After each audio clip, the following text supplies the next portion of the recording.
So the Adler Planetarium can team up with Star Wars and other things that talk about, all these like Star Trek and all that. They can host the events for Star Trek and Star Wars at the planetarium. It's perfect to host all kinds of stuff because Star Wars and Star Trek and these other, space things like Guardians of the Galaxy, why not have the event at the Adler Planetarium? Just like if you're doing something about the ocean, why wouldn't you have it at the Shed Aquarium? Even if you're doing a documentary about that, you would have the release at the reception for the promotion at the Shed Aquarium. So everything about space, all those things, there's the planetariums all over the place. They have Kick Peak in Arizona, and they have in Tucson, and they have the one on campus at the University of Arizona. But again, you can have Halloween costumes and dress up as your favorite space program, like My Favorite Martian. I love that movie or TV show. It was awesome. And you could dress up as My Favorite Martian. So they can have, Halloween parties there, but they can have all kinds of events for kids and adults. And it's a theme party. And it could be, dress up as your favorite planet. Now, they're round and circular and, you don't want it cumbersome where they can't move around and enjoy the event and everything. So maybe you just have a picture of it. Or dress up as your favorite alien from, planet Jupiter. And so Star Wars can start coming up with different aliens, or Disney for different planets. And so these are the aliens from Saturn. These are the aliens from Jupiter. These are the aliens from Venus and Mars and Mercury and so on, and Neptune and the other planets. And they create it within our solar system. And so people can have events because these are what the different creatures from that planet look like. And they can build it out. And they can have Disney Kids or something, So they can build the whole thing about it. And so people can understand our solar system better. And the aliens do things, and it can intertwine with their atmosphere. And you can talk to scientists what they would think if there was a human-type life form. What would it be? Would it be tall? Would it be skinny? Would it be wide? Talk to them about the biomechanics because of the atmosphere and gravity of the planet. What would that person have to breathe and so on? And so you dip it in reality. And then you can go on and talk about it like Kids Exploring Space, like Space Odyssey and Fox they have now. So they can build out this whole thing. And it's the same with Shed Aquarium, You can dress up in Fish Called Wanda, where they had the fish suit and, they have the rubber fish in front and back, and there are these different fish. Or I saw a little kid who had a shark costume. He was an orange shark. And so you can have all these all year round, and you can have all kinds of events for fish and wildlife. You wouldn't do wildlife, but you can have a joint events, fish and wildlife. But again, you can have these theme parties about, related to like the fishing season, like the bass season's coming up in Chicago, right? Or it's over, but next year it'll be. And they have the bass fishing competition or some trout fishing competition. And they can have the party right here at the Shed Aquarium, up to the tournament and host everything about the aquatic life and that. And it all runs through the Shed Aquarium. So it's a way to give philanthropy, the bass competition, to get recognition from the members of the shed, but also for, the bass competition from the members, and the shed getting recognition for the bass competition, about what they're doing to preserve the bass in Lake Michigan and so on and so forth. And, you can have different events for these different aquatic life things, even scuba diving events at the Shed Aquarium, talking about, what you'll see, the different types of fish, and you can go through and they can show you what the different types of fish would look like in Lake Michigan. I would assume they have freshwater tanks too, and they have Lake Michigan fish in the shed, and the shed can have a breeding ground for fish in Lake Michigan, making sure the population is stable, and they can work with the Great Lakes. Here's the Shed Aquarium parking. They can work with the Great Lakes and make sure the rivers and all that. And so they can protect the freshwater ecosystem of the Midwest, which is one of the largest in the world. And so they can have all that represented at the shed, and, for all kinds of fishing and, scuba diving and that, when you're going under, and what type of fish you're running into and how to recognize them. It just makes it more fun when you go scuba diving. Like when me and Jen went scuba diving, we saw a sea turtle. It was going out to the ocean, and it was more fun, But if we were, taught what to look for and everything, it would have made it even more fun. Here's the, the sea bottom, and this is that, and it just makes it more adventurous. And then the Field Museum, again, they have dinosaurs and all kinds of stuff in there, and you have dinosaur costumes, and you can have all kinds of events, and archaeologists should have all kinds of events right here at the Field Museum. All kinds of archaeological events. So they have the dinosaurs and many other history, like the coal mine and so on. Like, I don't know if they have the coal mine up again, or was that Museum of Science and Industry? I forget. The Science and Industry, who had the submarine? I think the Science and Industry had the submarine, the German U-boat I went on. It was parked in Lake Michigan, and I get to see the batteries, and, there wasn't a lot of room. The people that worked the sub were shorter. Because even for me, you kind of got to watch your head.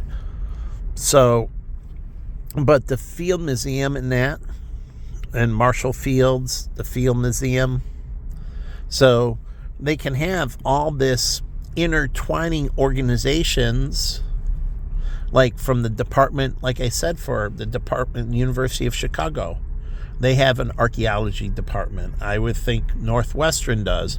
And they can host events here at the Field Museum for these different universities, for their different programs. Like I remember when King Tut was here, they had the King Tut exhibit come through. And so, the different archaeology departments could come in and look at the King Tut exhibit, and they can bring their class and students in and looking at the, the mummies and how they're mummified, and they can talk to the curators at the museum and so on.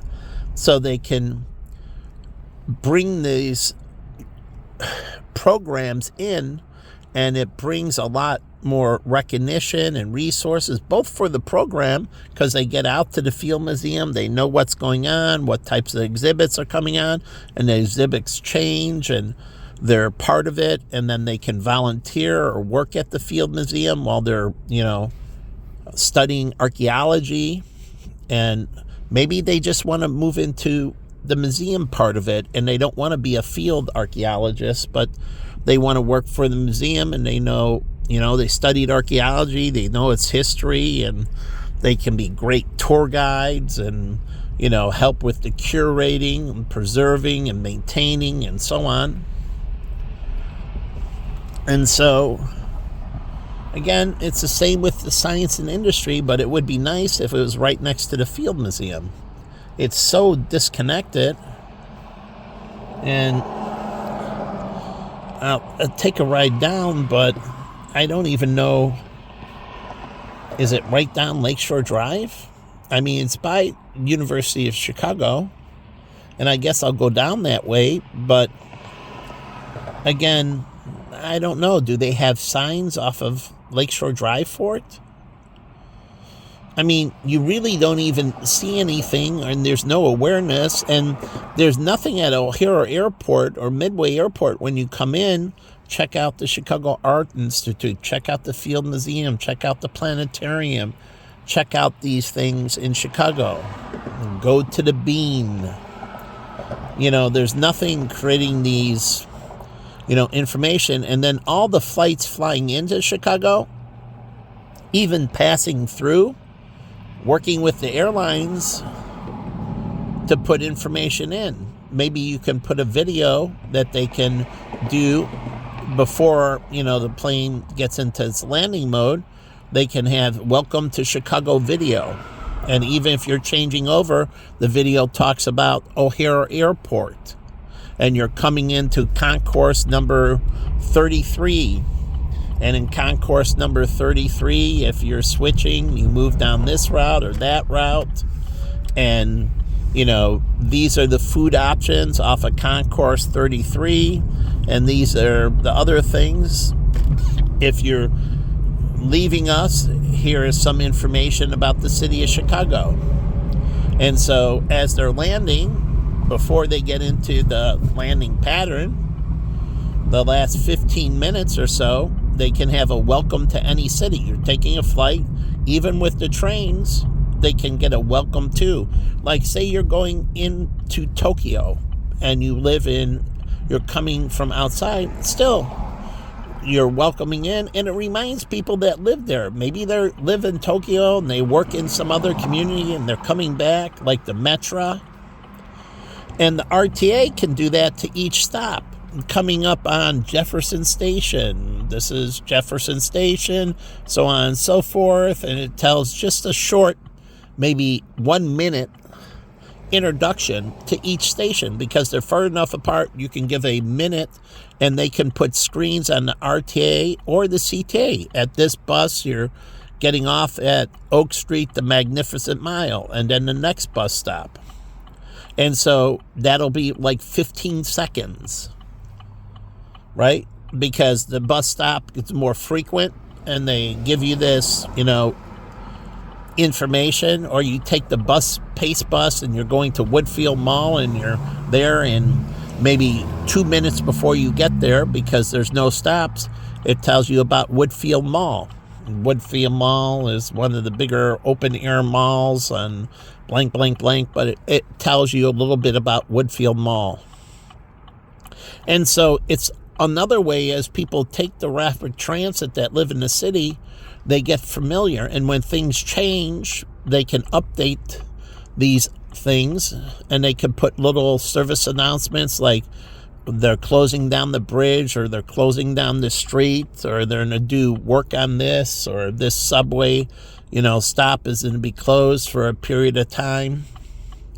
And they can give future construction announcements, or event announcements, like they're going to have the Chicago Marathon this weekend, and if you get off at this stop, so they can work that in, and it helps people here. Even Uber in that, if they wanted to, taxis in that, they could have a little 10-second or something announcement about the area where the car is stopping. I don't know if you want that, but Uber knows if they're out-of-towners. The driver doesn't, but Uber does. And so it's something that they would just hear on their phone. They would hear a little piece on their phone when they're getting to, like, Water Tower Place has been around for blank, blank, blank. And it gives them, just as Uber is pulling up, a 30-second, or a minute recap of information about where they're about to get off. So they don't feel like a complete stranger. They have some idea of, where they're about to step out into. So, again, These things can be done to make the world a friendlier and nicer place, giving people some familiarity and also promoting all the flights coming in the Midway and that, just even if they're switching planes. And on the way out, they can say, thank you for visiting the city of Chicago. We hope you return again soon. And they work with the airlines, and they put it in there. Thank you, for visiting Chicago. Even on a layover, you're getting on one plane off. You're still in Chicago. You still did a visit. You did a stopover, but you're just switching planes. But again, they're thanking you for flying through Midway Airport, because you could choose a direct flight. You could choose not to go. I like flying into Minnesota, and they had a seafood bar in Minnesota in the airport, and they had it was reasonable. They had all you can eat shrimp or something. Truly, it was a very affordable seafood bar in the airport of Minnesota. I had lots of oysters and shrimp. And that, it was a, cold seafood bar, but it was incredibly good deal. I was pretty shocked, but that was in Minneapolis Airport. But, sometimes it's good to have some deals, that people, sometimes you're trying to build this connection too, because remember, people choose to take layovers. And if you're very good about what you do at your airport, then people will say, well, maybe I won't take the direct flight and I'll do the stopover in Chicago, because I like to get off and get some In-N-Out burger, like in California, like in Los Angeles. The airport can have an In-N-Out burger. And people might just choose to fly through Los Angeles, say they're coming from Washington and flying down to San Diego or something. I don't know. I'm just trying to figure it out. Or maybe they're going to Mexico and they're flying down. And they can choose to change planes in Los Angeles and then fly down to, the next stop, Mexico City. And so they stop in the Los Angeles airport because they can get some In-N-Out burger. I would make that stop. I wouldn't mind the layoff. If I could get off and go and get some In-N-Out burger, I would actually choose the layover. Quite honest. I used to have Jen, every time she was in Los Angeles, fly me back In-N-Out burger.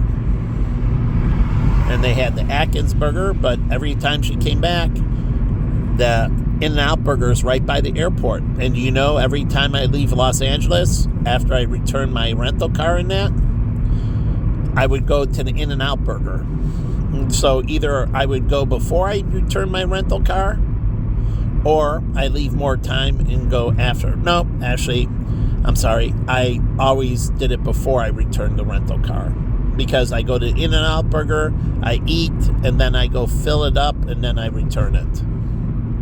So, yeah, I always did it before. I correct myself. But I always get In-N-Out burger before I left Los Angeles. Before I left California. I always stop at the airport, the In-N-Out burger. You'll find out there's an In-N-Out burger near the airport. And Jen did when she used to stop there and grab it before she went to the airport, my stuff, and then put it in her backpack and put it with her carry-on and fly home to me. So she knew I loved In-N-Out burger, and so when she was there, she always stopped. It's a good thing, and I think she did it once in Vegas too when they opened up one. But it's things you can do for your ex, like you're in New York City and your ex, your kids and that.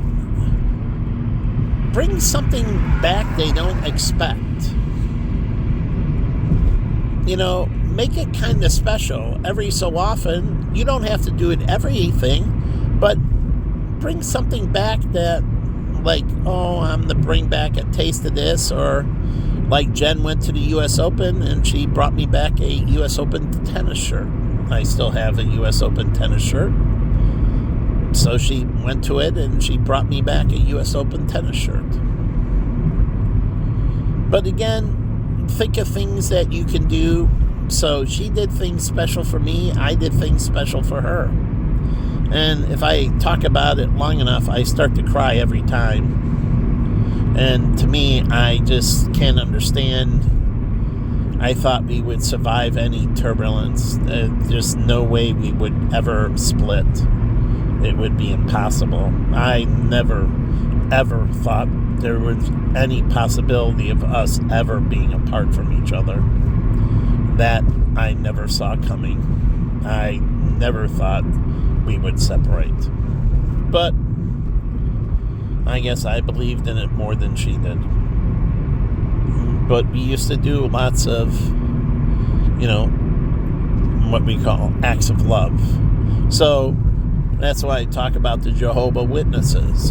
And you can do expressions of love, and that's what Christmas is about with the gift exchange. It's expressions of love.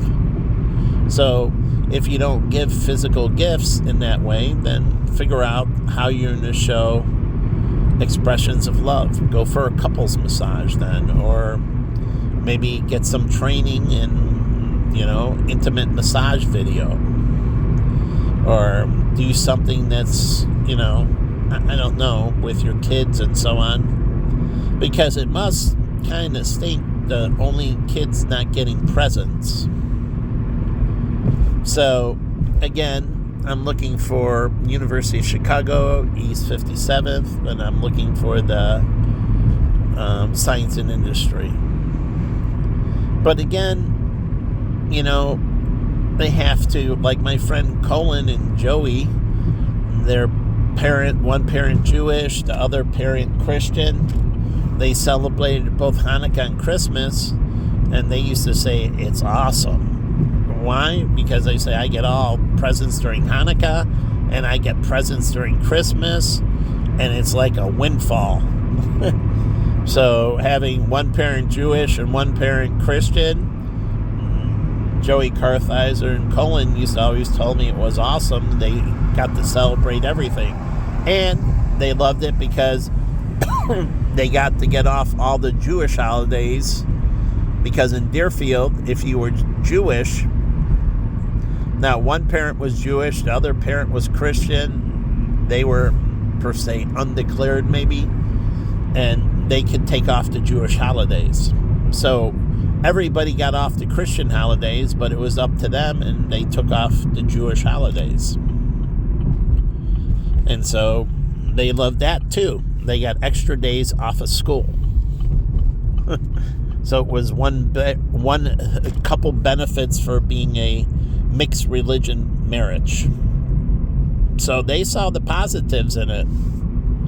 And so, here's the Museum of Science and Industry right when you get off.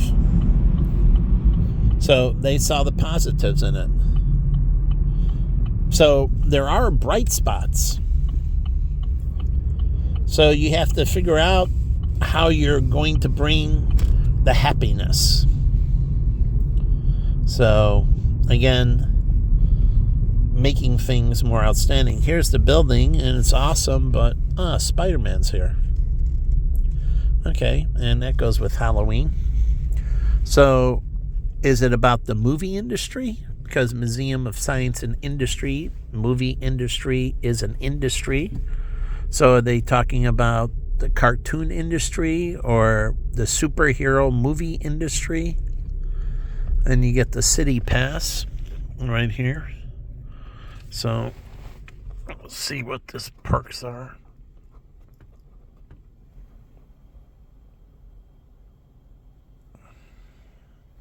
Can't quite see them, but anyways, you got the city pass, which is a perk of, being in the city of Chicago, and the Griffin Museum of Science and Industry, today's hours. And so you can see it right here.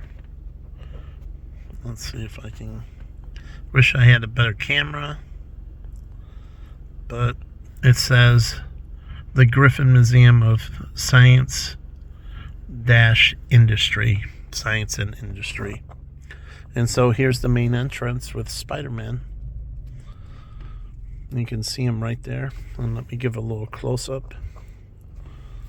And you can see him better right there. There's the Spider-Man.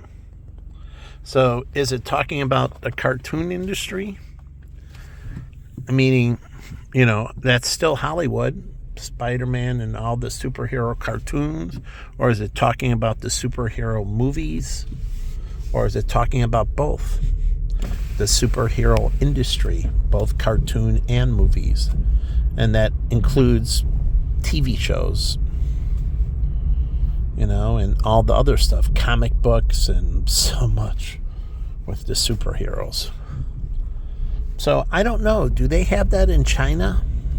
Or, like where they have this built in, they have the Avengers and that in Great Britain, and then they have Doctor Who in Great Britain.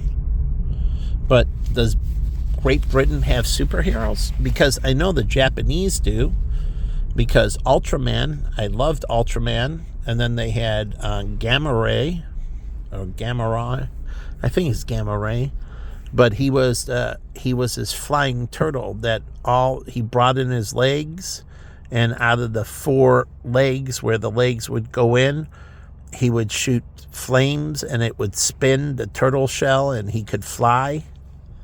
And so he was a superhero monster. So like Godzilla, but they had the flying turtle who was the superhero monster. So again, we have here. And so I don't know what the University of Chicago does, because, industry, whether you're in finance or any industry, pharmacology is an industry. So they can have all kinds of events here and mixers for the University of Chicago, and that's fine if they don't move it.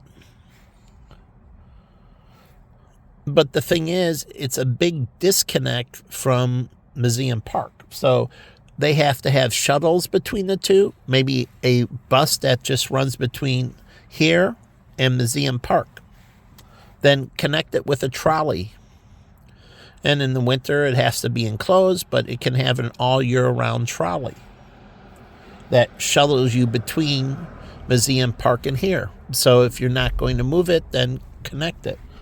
And I think it's a great opportunity for the University of Chicago to emphasize all kinds of different industries, working with it, working with its science component, working with its industry component. And so it can do a lot with it. And so the students can work there and it can flourish, and it's something that adds to campus life. I mean, take a date. I would take a date to science and industry. I was going to take a date. She turned me down to the Shed Aquarium. I would take a date to the Art Institute, the Field Museum, the Adler Planetarium. These are something that people don't regularly do, but it can be more of a thing. But it's great. I used to like going out when I go to other cities, see college campuses. Not to go to sporting events and that, but I used to just like to go and drive around and see what the different campuses were like. Truly. Like K-State and, it doesn't matter what campus. I've been on Georgia Tech, many college campuses, University of Missouri. We went down there for the Fiji Islander, but taking a look at the different campuses. And so when you're traveling, that's another thing. Why not just go on a college campus and take a look around and, see what's going on, how it looks. Like, learn a little bit about its history. We have a ton of educational campuses that are incredibly beautiful throughout the United States. And so just take advantage of spending a little time on the campus, just as a tourist. And if you want, like the U of A, they have tours. you don't have to be a student or a pending student or a pending student or a student who's curious. You could just be a tourist and take the campus tour. Now we get the Obama Library. So this should be interesting because he did teach at the University of Chicago in the law. So again, it should be intertwined with the University of Chicago and significance. Now, I have a love-hate aspect with him. So, some things I appreciate that he did. Other things I do not at all. But, again, the good and the bad. I mean, we've had better presidents and worse presidents and so on. So, here's the University of Chicago and the Graham School symbol, the Thunderbird, right here. And I'm a big fan of the University of Chicago. So my one friend, she was on my Gina. I haven't talked to her in a long time, but she went undergrad here, and she's a consultant. But she went to the University of Chicago. I always worried about her being a little bit too skinny. That's all I worried about. At times she seemed a little too thin. But anyways, it's a beautiful campus. And I came down here to meet Mike, and I played tennis on their tennis courts at the University of Chicago. There's a tennis club here. And we met and played tennis. It was fun. So, again, it's a good place. It's a great place to be a student. I don't know about campus life. I would have liked to know more about it and what they do to build it out and how's their fraternal and sorority system. And, what do they do for their independence? That means the students are not in the fraternal sorority system. And so, how's it building out its global presence? So, and they got the little blue call boxes for the safety on campus. But it's there in case somebody has an emergency, like a heart attack or something. And the trauma center is very good for the students. Like the University of Arizona has a trauma center. And sometimes it happens to the students and you're right in, the trauma center is right there. So your students are very safe. They have a prestigious hospital. And if something happens, the trauma center is only minutes away. That makes going to campus even safer. Like the University of Arizona has a very good hospital. And then the city of Tucson has their hospital, which is the secondary. And so they have two big hospitals in Tucson. But again, it's a beautiful campus and everything. And, I don't know what they do down here for campus life. How are they, making this all it can be for the student population, and then how they making it all it can be for the faculty mixers and all that. And you can have faculty events at the science and industry, so all the different department events and that, they can have them at the science and industry, the Griffin Museum. It's a great place to have events. It's all about industry and science, about education. And so, again, it fits very well in with the University of Chicago. So, I don't know how the endowment is looking to further build out the campus and build out, the campus life and the prestige of the campus, and building out the Hyde Park area. But again, this is still the city of Chicago. right? Hyde Park is not a suburb. It's an area of the city of Chicago. So the University of Chicago is in the city of Chicago. And so I don't know how they're building this all out and how the city's working with them to build it out. Now, Northwestern has a split premise between Chicago and Evanston, and then UIC has its University of Illinois Chicago. It has its sister, University of Illinois Champaign-Urbana. So it kind of has a split presence between Chicago and Champaign-Urbana. But again, you're wondering how they're, what the mirror is doing. There's North Park College and Seminary where I went. It's a seminary school as well. And so you wonder how they're building this all out.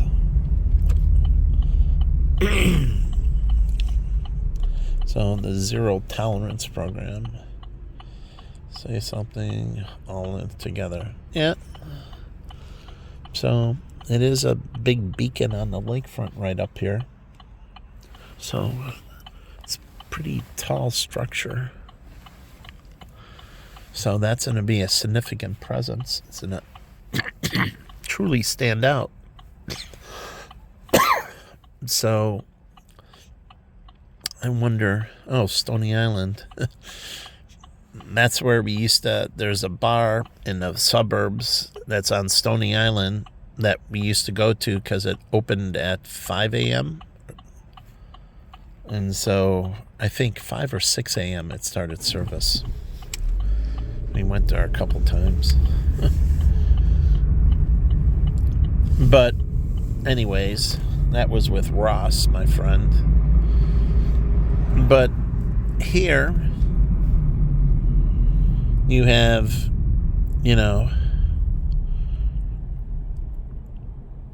this, and how are they building out all of this?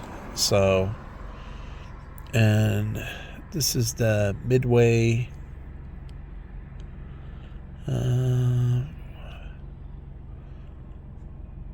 plan.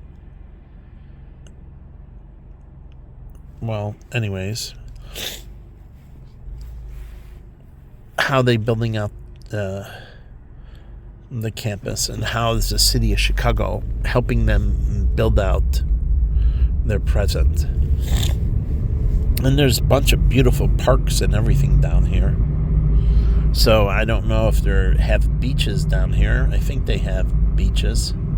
And so you can have a lakefront life and go to the University of Chicago and have a beautiful life down here. And, the community, if this campus expands and gets more prestigious and, really focuses on bringing up the quality of the atmosphere and everything else, well, then it brings up all the real estate around it, and that's how the community gets a bump.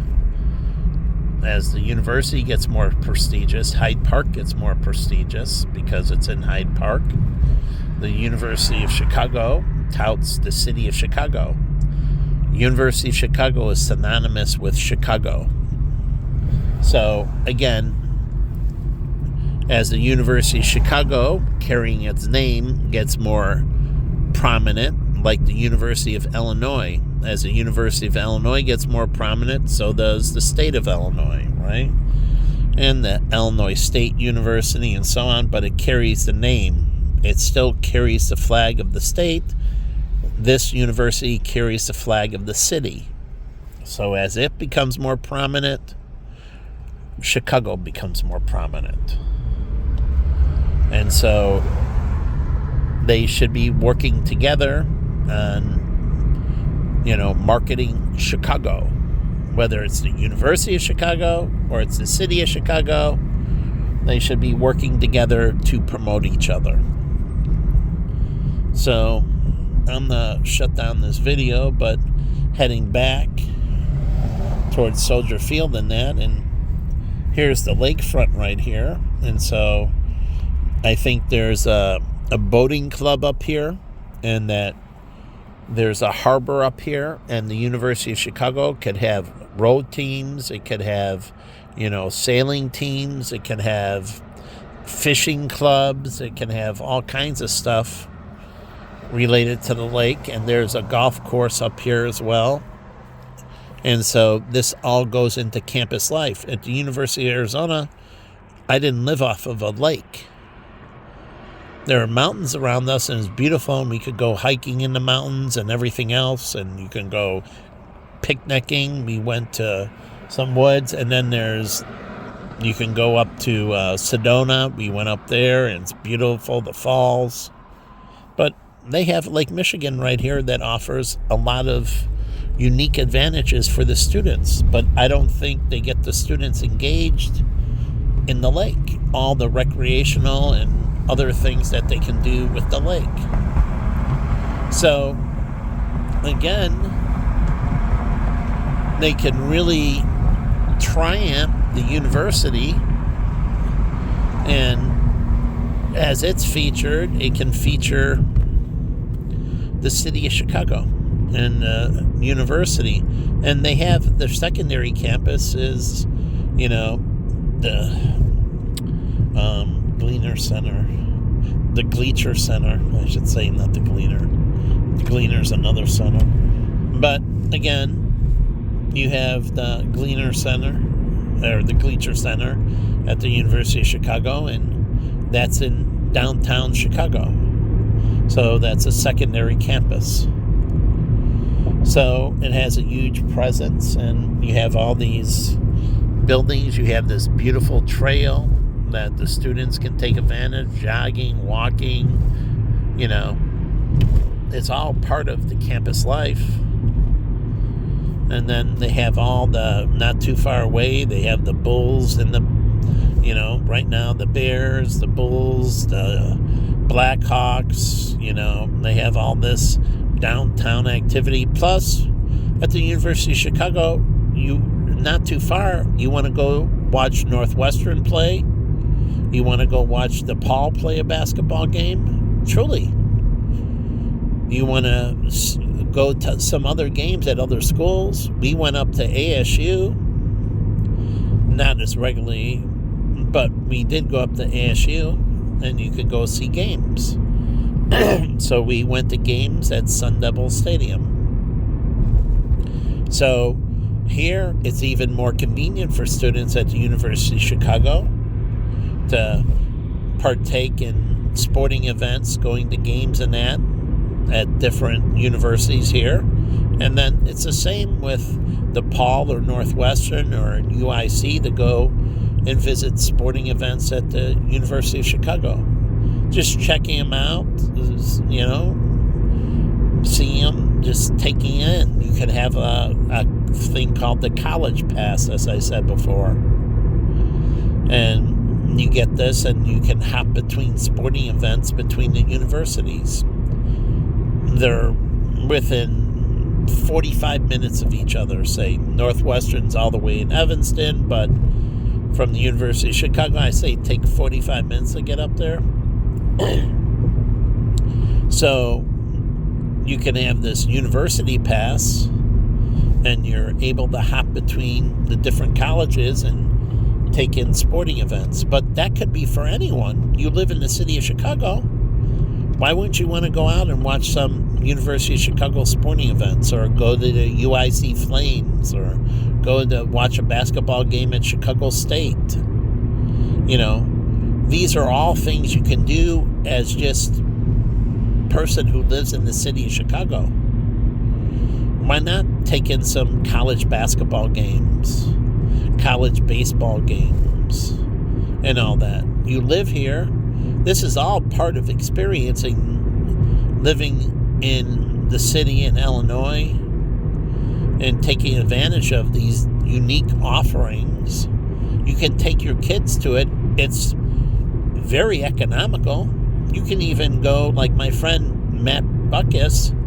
Now he has the Buckus Award, but every week he was going to different high school football games around So he'd be at this high school or that high school, and, he invited me up to hang out with him at games, but I never made it up. But again, you can jump around to the different high school football games or high school games.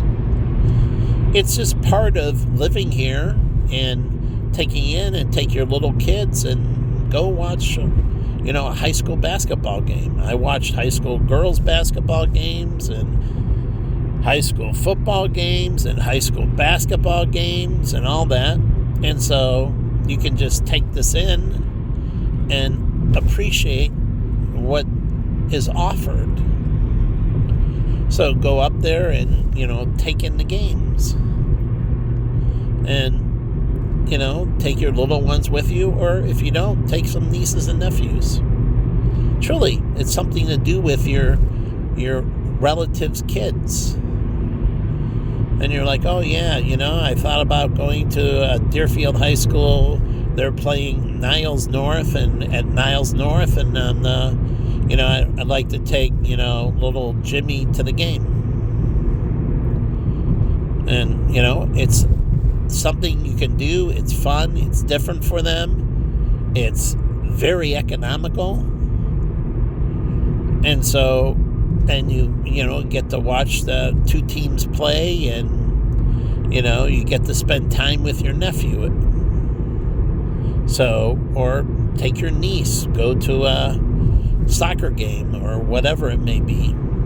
Go to like I used to go to all Lisa's basketball games. Girls, I watched girls basketball games for 4 years, I think, at Deerfield High School.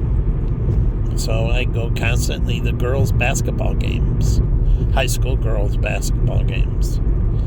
So take your niece and say, hey, I'd like to take little Amanda to, go to this, St. Pat's girls basketball game. They're playing, St. Xavier. And we're going to go watch the girls basketball game. They got hot dogs and popcorn and soda and, all that stuff. You can buy a t-shirt. They have that stuff available. But the whole point is, think of these things that you can do together that makes unique moments, that you can bond together. You're spending this quality time together that, it creates these unique adventures. And we're back into the, South Loop. And again, here's Soldier Field. So again, think of things that create these unique adventures, or climb the Aeon. I like that. I did that. I think they might have some other ones, but I like climbing the Aeon. That was a good event. I did the hot chocolate down here multiple times. Hot chocolate 5K. Or is it the Shamrock? I'm sorry. I did the Shamrock, not the hot chocolate. But the hot chocolate's another good one. But I did the Shamrock multiple times. The last time I think in 2006, actually. And I did it, and I kind of reminisced about me and Jen doing these events together. It was kind of, bittersweet. But again, there's these things that you can do together that can create these moments that throughout your life, when you get older, you can look back on and, and think of life well lived. That you have these things that you did together and the time you spent together, and, it's awesome. East-West University. So Roosevelt University, National Louis University. There's lots of educational institutions. So I don't know what type of athletic events. Maybe Northeastern has culinary events. You can have the Iron Chef. They can have the Iron Chef, the Cordon Bleu, and Kendall College. And its, program that's now at National Louis can have the Chicago Iron Chef program for their culinary schools, where the culinary schools compete in this round-robin tournament, and they win the city championship. And you get the prize that you won the Iron Chef of Chicago. It's only for culinary students. And then they can do an alumni event. Truly, an alumni event with all the current alumni, and they do it, for the school, and they can have this alumni chef event. So, again, these are things that they can put together. They create experiences. They create fun competition to, also push the culinary arts, and make it something that's memorable, that you have like the James Beard coming here and people can go to it. Like if you're in the culinary field, you would go to the James Beard Award. But if you're a vendor and you do meat products, like my one friend, his girlfriend, she was worked for a seafood company and they sold seafood.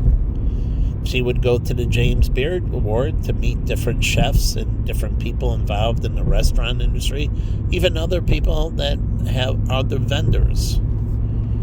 And so you would go there, and it's a way to network. So if you have these products like Raymond Lee, I would assume they have Asian food at the James Beard Award. He has an import-export Asian food company. He would show up at the James Beard Award and, network with people, making relationships, and, if they need some of his services, But, again, it's seeing what people are putting together, what's on their dish, what's going on in industry, and so on. And it's just nice to create community, and get to know other people in your community. So the James Beard Award, people get honored in that, but it also allows people to go and, make friends within their community. So the community gets a little closer and a little smaller and a little better. Like the tailgaters, they love me in Chicago, and they love me on the highway. They love me on Lakeshore Drive. And they're about as evil as can be. And so, hey, but they love to get up close and personal to my rear end. I guess they have a problem with rape. They like raping the rear end of my car.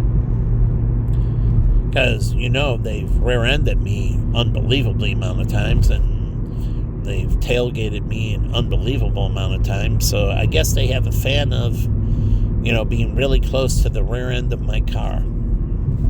It seems to draw the demon out in them. So, and like I said, I hope they all burn in that, and when they make it to the next life, because, you shouldn't be doing it. I don't do it to anyone, and I don't want it done to me. So what you sow is what you reap, but they do it to me. And so they break the golden rule. Do unto others as you want done unto you. So here's the tailgating demonic piece of garbage. So they break the golden rule. Have you ever heard of that? And another thing about the gold is, what do they say about the gold?